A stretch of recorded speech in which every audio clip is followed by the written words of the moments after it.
A verdade de cada um.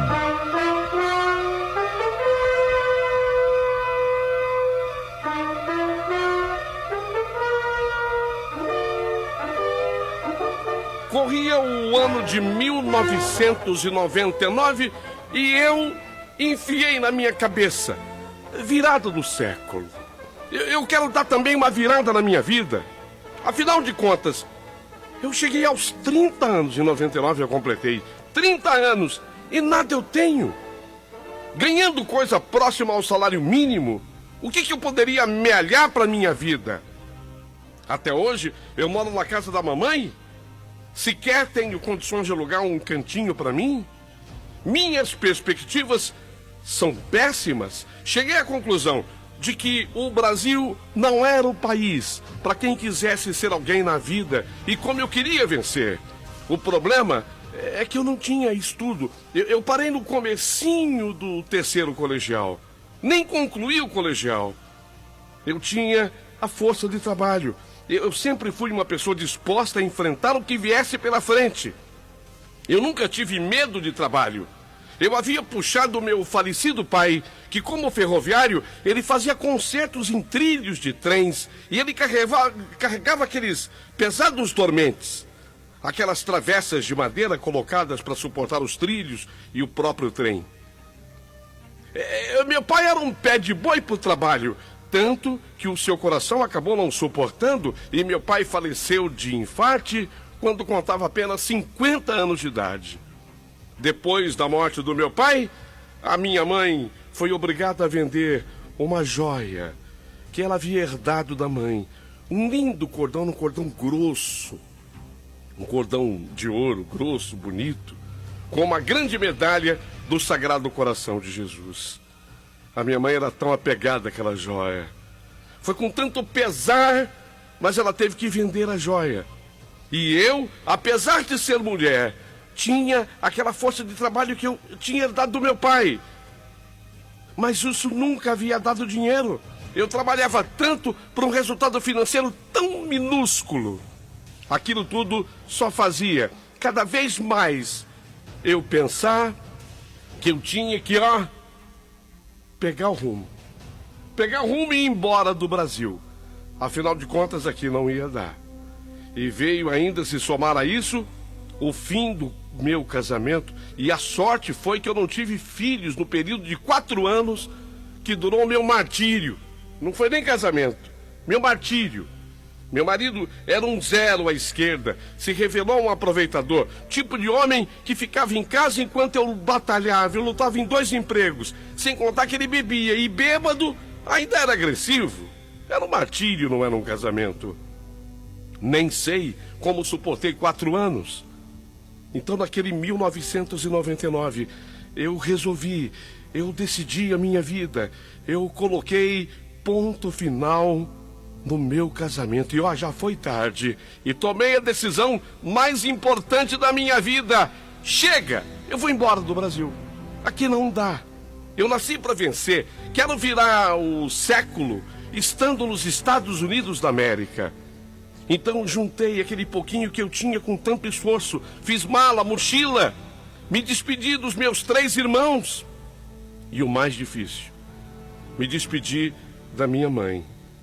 No dia em que eu saí de casa, minha mãe me disse: filha, vem cá.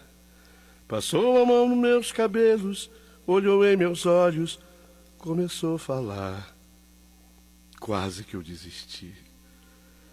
Quase que eu desisti. A minha mãe chorou tanto. Filha, não vai. Fica. O pouco com Deus é muito, filha. Mãe, eu vou. Menos de 1 ano eu volto. E eu quero voltar, mãe, bem de vida. Bem de vida. E quem sabe, aí eu leve a senhora comigo, mãe. Sabe aquele seu cordão de ouro que a senhora teve que vender? Que a senhora herdou da vovó? Aquele cordão de ouro com o Sagrado Coração de Jesus, que a senhora teve que vender para pagar o aluguel que estava atrasado, senão seríamos despejados. Ô mãe, eu quero Eu quero trazer um cordão daquele igualzinho para a senhora. Grosso, com aquele sagrado coração de Jesus. Filha, a mãe não precisa nada disso. A mãe precisa de você. Fica. Eu tenho que ir, mãe. Eu tenho que ir. Eu não menti para minha mãe. Era de fato esse meu pensamento. Queria voltar logo. E decidida, saí sem olhar para trás. Senão, eu não teria conseguido. Não contei detalhes para ela da viagem que eu faria, mas o que eu viveria seria uma aventura, porque eu não havia conseguido visto para entrar nos Estados Unidos da América de maneira legal. Eu decidi entrar nos Estados Unidos de maneira clandestina. Eu não recomendo isso a ninguém que hoje possa estar ouvindo a minha carta. Não recomendo, porque o que eu passei, o que eu sofri, olha, eu jamais faria isso de novo. Mas foi assim que eu fiz. Eu tomei um avião até a cidade do México e de lá eu fiz uma viagem de mais de 1.800 quilômetros até El Paso. Um trecho de ônibus, outro de trem, um pedaço de carro e uma bela caminhada pelo deserto. Tudo isso eu fiz com o coração na mão e, noutras vezes, quase saindo pela boca. Agora, pensa num sol quente, em pleno deserto. Lá não chove. A cidade de El Paso é conhecida como a cidade do sol. Não chove.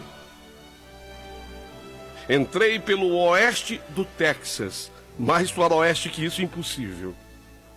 Ainda bem que eu não estava sozinha. Tinham mais 10 pessoas comigo no início.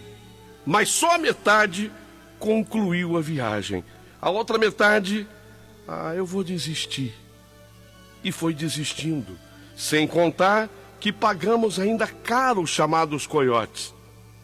Mas quando se quer muito alguma coisa, a gente consegue. Ao todo, foram mais de 10 dias de viagem. Mas eu estava no tão sonhado por mim Estados Unidos da América. O medo não se apartava de mim e não se apartaria por muito mais tempo ainda. E foi assim que eu cheguei a Los Angeles. Cidade é linda. Los Angeles. LA. LA, como dizem os americanos, LA são as iniciais de Los Angeles. O L mais o A. Mas o americano, ele fala muito rapidinho. Ele chama Los Angeles de LA. Para nós brasileiros, parece que está falando da lei, né? LA. Cheguei com o espírito de ficar em Los Angeles um mês. Já não aguentava mais de saudade da minha gente, especialmente da minha mãe. Em Los Angeles, a primeira coisa que vi foi uma obra, uma bela casa sendo construída. Então eu bati lá, fui pedir serviço lá. Tinha uns 8 homens trabalhando na obra.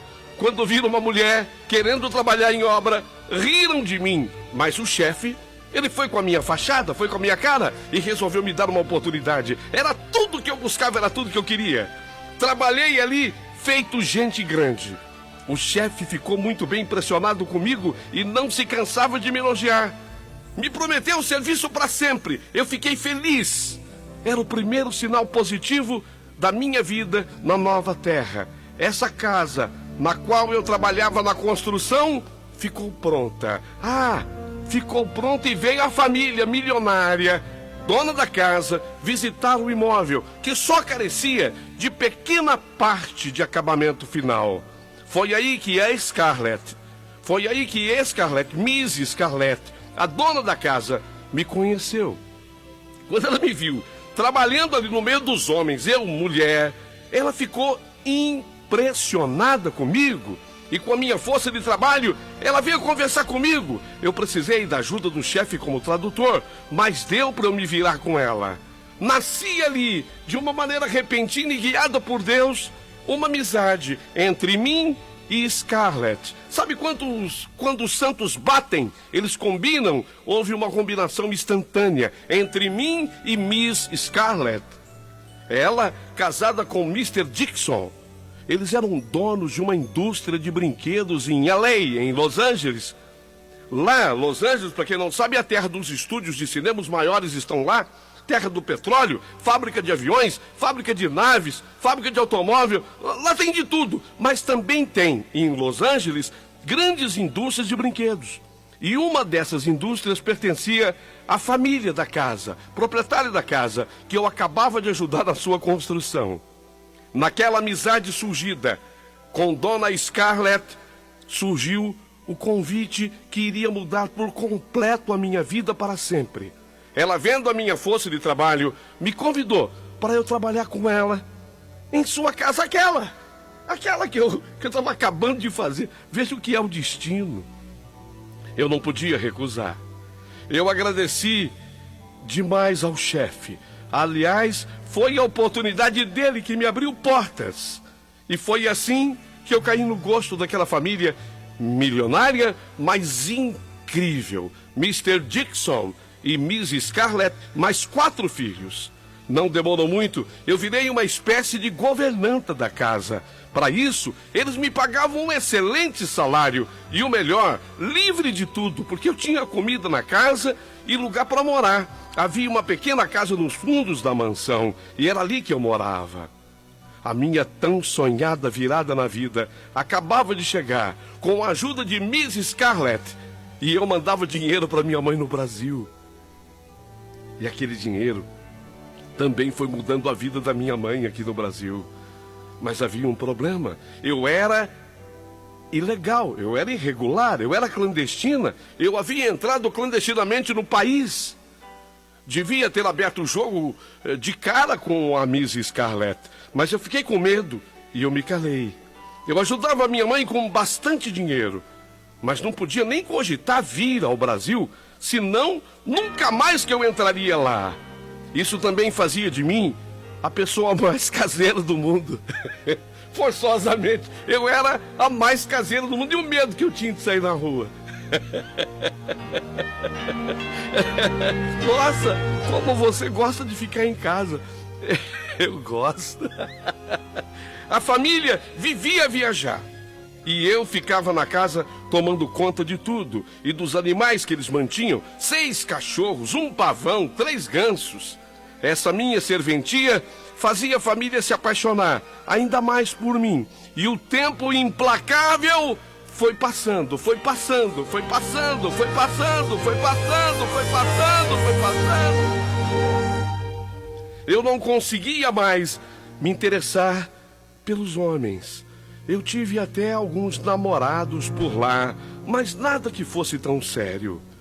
Acho que aquele meu frustrado casamento no Brasil havia me assustado tanto. De outro lado, a vida profissional ia de vento em popa. Miss Scarlett, como ela tinha vindo de baixo, e o marido, que era muito rico, ela fazia questão de me reconhecer em tudo, e eu ganhava bem. E ela, sabedora que eu juntava um dinheirinho, ela me fez comprar ações da própria indústria de brinquedos do Sr. Dixon. Mas eu disse que eu pouco entendia disso e confiava demais nela, que ela comprasse sim, mas em seu nome para mim. Então ela fez um aporte especial, particular para mim no nome dela. E nunca me escondia nada sobre rendimento e etc. Honestíssima. Também ela não precisava disso. E mais uma parte do tempo assim se passa. Chegamos a 10 anos. 10 anos de LA, de Los Angeles para mim. Vivendo lá, morando lá, longe da minha gente e da minha mãe. Ela não suportava mais de saudade. Eu, do meu turno, também morria de saudade dela. Foi nesse período que eu mandei as passagens para a mamãe ir lá. Para ela vir do Brasil para Los Angeles, para me visitar. Mas que coisa, ela não conseguiu visto. Alguma coisa gerou suspeita. Talvez as informações de que ela tinha uma filha que morava lá, então suspeitaram que ela queria fixar residência nos Estados Unidos porque a história da filha não ficou bem contada. E o visto foi negado à minha mãe. E naquele momento, naquela época, exatamente, quando você tinha um visto negado, nossa, era difícil o outro. Novas tentativas e nada. Até que depois de 18 anos vivendo lá e trabalhando para a família de Miss Scarlett, eu me abri com ela. Eu me abri com Miss Scarlett. Falei para ela que eu não tinha o green card. Por isso que eu não viajava, que eu não vinha ao Brasil. Ela me ouviu, podia ter contado antes, né? Mas ela, generosa, se propôs a me ajudar. Colocou advogados dela na minha causa. E um pouquinho mais de um ano depois,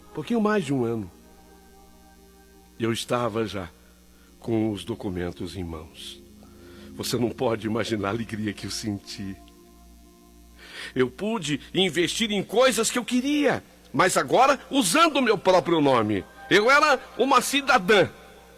Mas o principal é que em 2019 eu ia pegar o avião e viria ao Brasil para visitar minha mãe. 19 anos. 19 anos. Vocês imaginaram o que é uma saudade de 19 anos? Imaginaram o que é uma saudade de 19 anos longe da mãe, longe dos irmãos, mas especialmente dela, minha mãezinha. 19 anos. Mas foi aí que o mundo foi assombrado pela pandemia de Covid. E todos os países se fecharam. E eu me desesperei. Fui diretamente atingida. Falando com a minha mãe, e agora já com a ajuda grande da internet, pedia, implorava a ela que tivesse muito cuidado com essa doença. Afinal, ela tinha já 73 anos. E os riscos com ela eram maiores. E para piorar, minha mãe ainda era e é diabética. Eu quase morri quando meu irmão Pedro me telefonou dizendo que mamãe havia positivado para Covid. Você está brincando, Pedro? Pegou. Está confirmado. É Covid. Meu Deus do céu, Pedro. E agora? Cuidado com a mamãe, pelo amor de Deus, Pedro. Será que a minha mãe... Olha, nem é bom pensar. Ela começa se tratando em casa, mas a sua oxigenação baixou muito. Deveria ser por volta de 94, a tal da saturação. No mínimo 90. A dela chegou a 83, 82. E quando chegou ao nível de 80, teve que ser internada.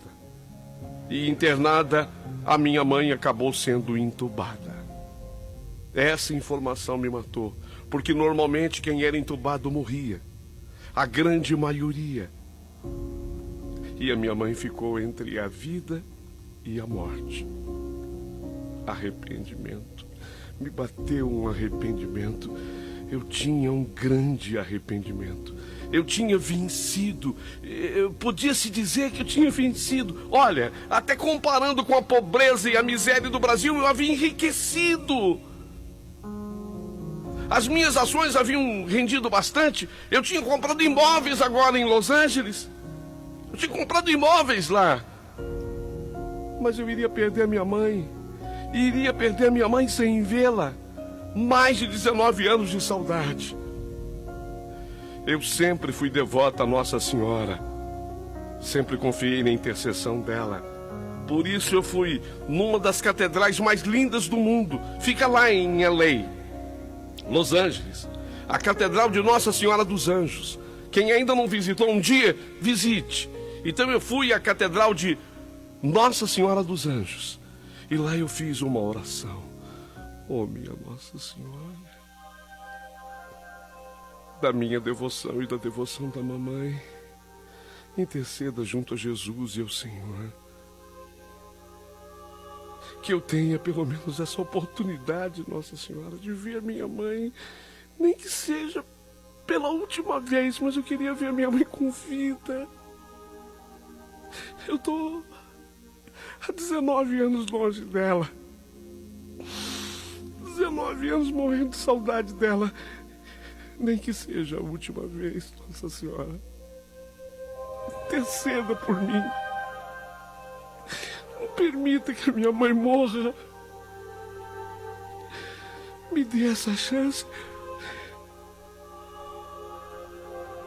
Me dê essa chance, Nossa Senhora. No dia que eu fui à Catedral de Nossa Senhora dos Anjos, no dia da oração, a minha mãe completava 7 dias entubada. E no 8º dia, o meu irmão me ligou dizendo que... Mamãe foi estubada. O quê? Eu não entendi direito. A expressão usada pelo meu irmão, mamãe foi estubada. Eu estava entendendo que ele estava falando que a minha mãe foi entubada. Eu já sabia que tinha sido entubada. Não estou entendendo. Estubada. Estubada? O que é isso? Eles tiraram o tubo da mamãe. Ela tá... Mas ela tá respirando assim... Sem o tubo? Tá? Oh, minha Nossa Senhora, eu voltei à catedral. Mas desta vez eu voltei à catedral de Nossa Senhora dos Anjos para agradecer. E dali para frente, mamãe foi se recuperando. Não foi fácil, mas 5 meses depois, ela estava recuperada e sem sequelas. No Natal de 2020, Natal de 2020, eu mandei dinheiro para que meus irmãos fizessem uma festa especial para a mamãe, mas bem caprichada. Eu não economizei, era uma festa só nossa, só dos filhos com ela, mas bem caprichada. Mandei o dinheiro para que a festa ficasse do jeito que eu queria.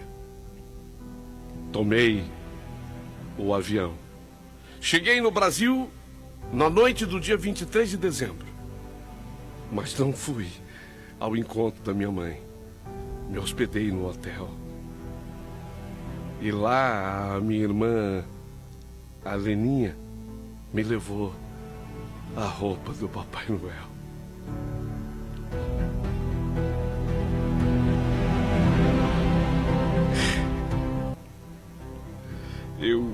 Eu estava com 52 anos de idade, pronta e vestida de Papai Noel.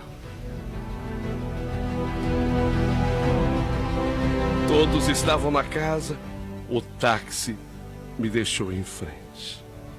E quando o táxi parou, eu peguei aquele saco vermelho do Papai Noel e, na medida do possível, porque a minha voz não é tão grave, pelo contrário, eu sou mulher, mas eu fiz uma força. E quando eu cheguei na porta, já estava tudo combinado entre mim e meus irmãos.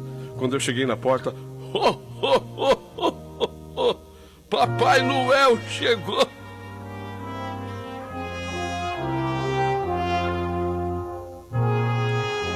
Meus irmãos fizeram com que minha mãe abrisse a porta. Papai Noel chegou. Dona Alzira, ela ficou me olhando. Dona Alzira, ela ficou me olhando. A senhora, Dona Alzira? Ela ficou me olhando, mas não me reconheceu. Eu estava vestida de Papai Noel e 20 anos depois... Eu perguntei a senhora Dona Alzira? Sou eu. Ó, a sua filha... Eu não estava aguentando, sabe? Não estava aguentando. Eu não sei como é que eu suportei até ali. Sua filha mandou um presente para a senhora. A essas alturas eu estava chorando já. Eu peguei a caixa. Dentro da caixa havia um cordão de ouro. Aquele grosso cordão de ouro com a medalha do Sagrado Coração de Jesus. A minha mãe ainda olhando para mim, abriu a caixa.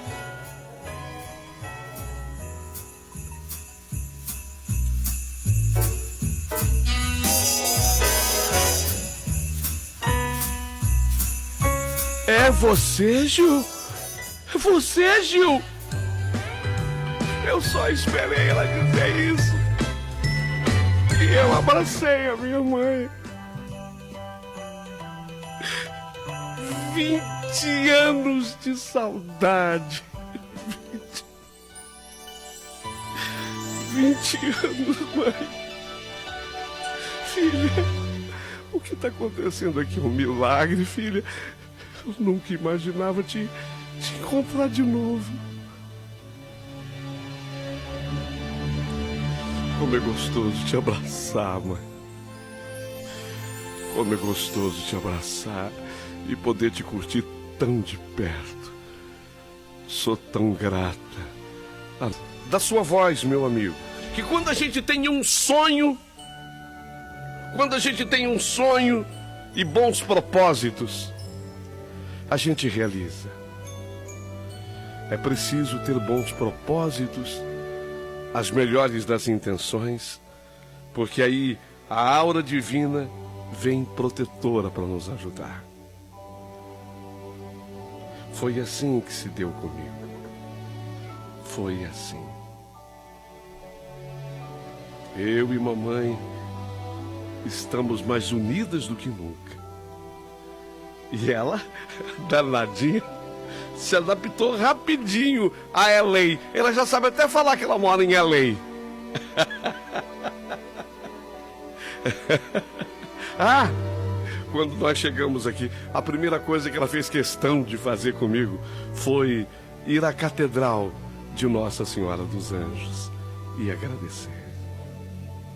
Eu tinha que te contar essa história para incentivar essa pessoa que está ouvindo e que alimenta esse sonho, que continue acreditando, que continue tendo fé. Hora menos hora, esse sonho se tornará realidade. Essa é a minha história, a minha carta. Mas eu sei que ela ganhará muito mais valor diante do seu comentário. É importantíssimo o seu comentário a partir de agora, aqui, nesse canal.